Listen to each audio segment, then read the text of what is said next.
Hi everyone, কেমন আছো তোমরা? আশা করি তোমরা ভালো আছো। আর চলে এসেছি একটা নতুন মিনি ব্লগ নিয়ে। তো তোমরা হয়তো ভাবছো যে সবাই মিলে এই জঙ্গলের ভিতরে বসে বসে কী করছে। আমাদের যে ওনার আছে ওনাদের অনেকটা প্রপার্টি আছে আর কি। ওইখানেই অনেক রকম না ডিফারেন্ট টাইপ অফ শাক হয়েছিল।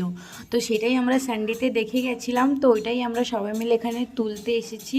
তো দেখো শাকগুলো অনেকটা দেখতে অনেকটা ফ্রেশ, বিকজ আগের দিন বৃষ্টি হয়েছিল, তো দেন অনেকটা ফ্রেশ হয়ে গেছিলো শাক। আর দেখো সবাইয়ের কোলে একটা একটা করে বেবি আছে। আর আমরা যখন শাক তুলতে গেছি তখন আবার লিটারেলি ঝড় শুরু হয়ে গেছিলো। দেন দেখো অনেক শাক হয়েছে। আর এই শাককে কী বলে সেটা আমি জানি না। দেন ওখান থেকে শাক তুলে এনে যেরম কাম তাড়াতাড়ি করতে হবে সেজন্যই বেছে নিয়েছি। আর সন্ধ্যার সময় আমাদের পাশের রুমে একটা দিদি ভাই পিঠা তৈরি করেছিল, তো সেটাই খেয়েছি। তো that's all for today guys. আমার ভিডিওটা ভালো লাগলে একটা লাইক করে দেন।